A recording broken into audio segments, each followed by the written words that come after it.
Olá, bem-vinda ao meu momento Leitura Bíblica, a Bíblia narrada, hoje, 2 de janeiro de 2024. Vamos ler o livro 1 Timóteo, capítulo 1, 2 e 3. Bora lá? 1 Timóteo 1. Eu, Paulo, apóstolo de Cristo Jesus, por ordem de Deus, o nosso Salvador, e de Cristo Jesus, a nossa esperança, escrevo a você, Timóteo, meu verdadeiro filho na fé, que a graça, a misericórdia e a paz de Deus, o Pai, e de Cristo Jesus, o nosso Senhor, esteja com você.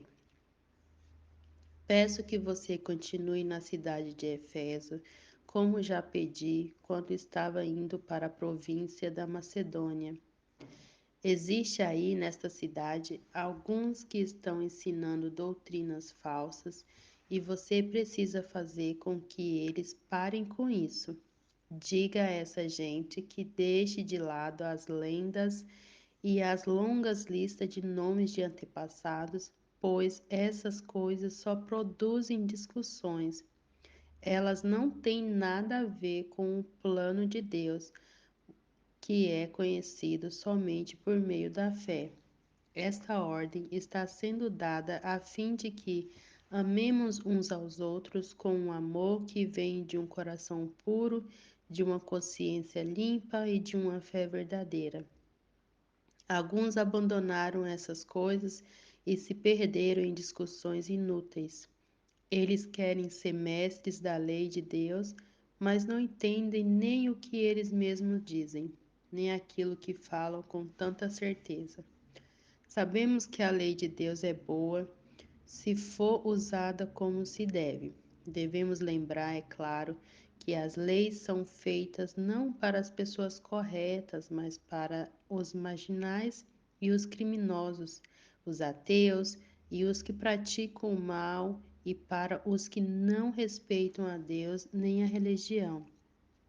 São feitas também para os que matam os seus pais e para outros assassinos, e para os imorais, os homossexuais, os sequestradores, os mentirosos, os que dão falso testemunho, e para os que fazem qualquer outra coisa que é contra o verdadeiro ensinamento.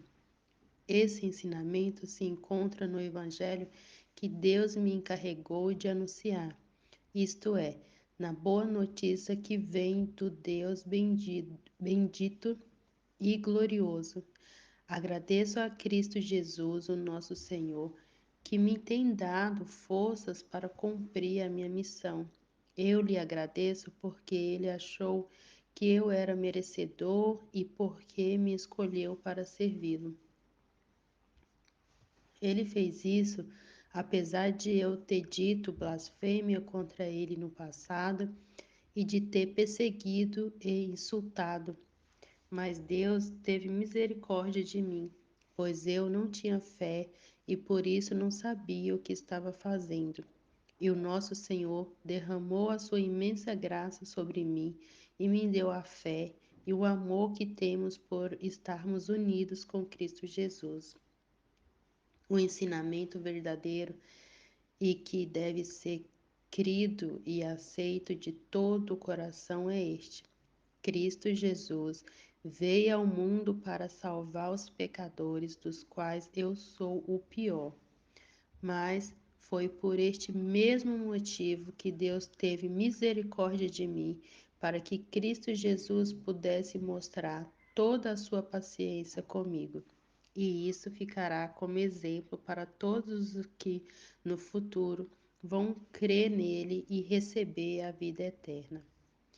Ao Rei eterno, imortal e invisível, o único Deus, a Ele seja dadas a honra e a glória para todos sempre.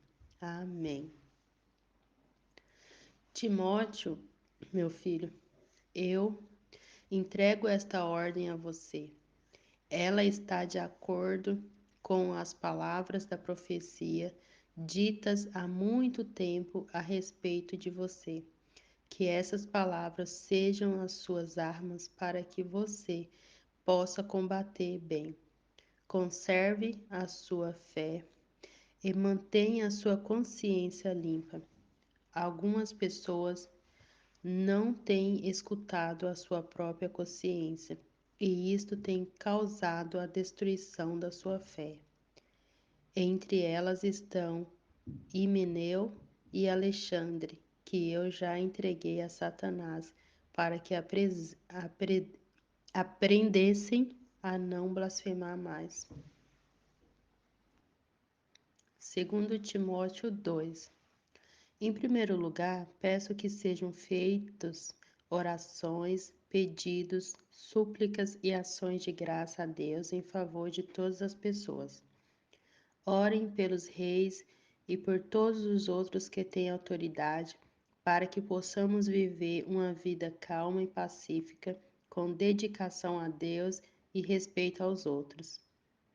Isso é bom e Deus, o nosso Salvador, gosta disso. Ele quer que todos sejam salvos e venham a conhecer a verdade, pois existe um só Deus e uma só pessoa que une Deus com os seres humanos.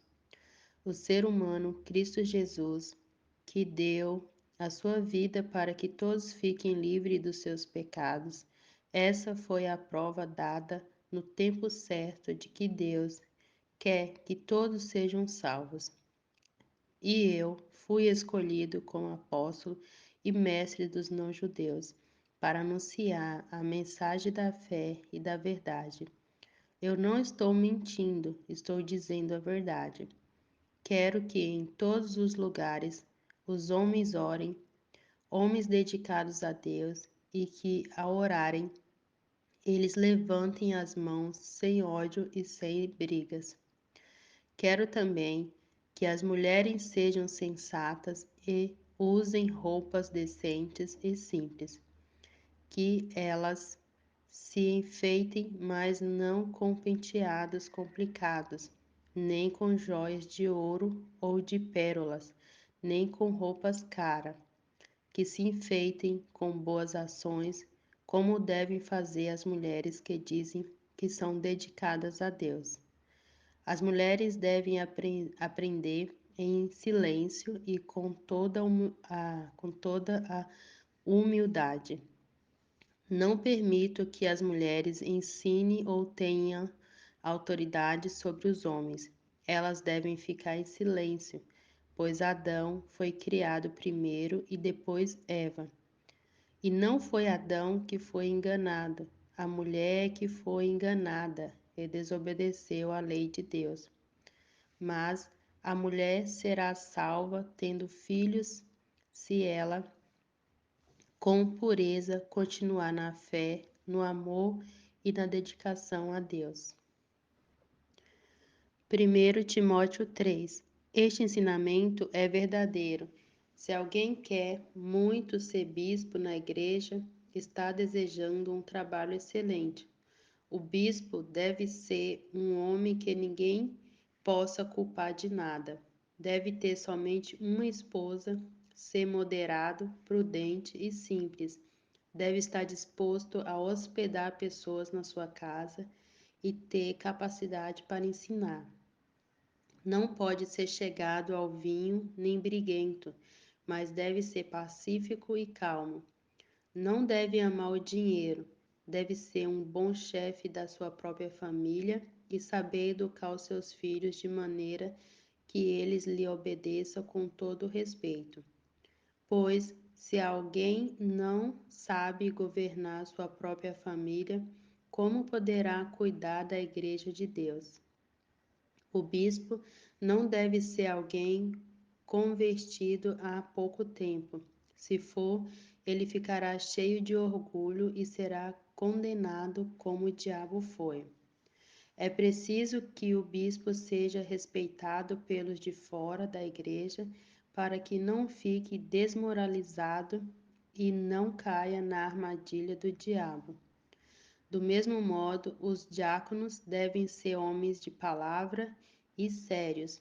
Não devem beber muito vinho, nem ser gananciosos. Eles devem se apegar à verdade revelada da fé e ter sempre a consciência limpa. Primeiro, devem ser provados e depois, se forem aprovados, que sirvam à igreja. A esposa do diácono também deve ser respeitável e não deve ser faladeira. Ela precisa ser moderada e fiel em tudo. O diácono deve ter somente uma esposa e ser capaz de governar bem os seus filhos e toda a sua família, pois os diáconos que fazem um bom trabalho conquistam o respeito dos irmãos na fé e são capazes de falar com coragem sobre a sua fé em Cristo Jesus. Escreva essas coisas a você, esperando ir vê-lo logo. Mas, se eu demorar, esta carta vai lhe dizer como devemos agir na família de Deus, que é a igreja do Deus vivo, a qual é a coluna e o alicerce da verdade. Sem nenhuma dúvida, é grandiosa a verdade revelada da nossa religião. Essa verdade é o seguinte: ele se tornou um ser humano, foi aprovado pelo Espírito de Deus, foi visto pelos anjos, foi anunciado entre as nações, foi aceito com fé por muitos no mundo inteiro e foi levado para a glória.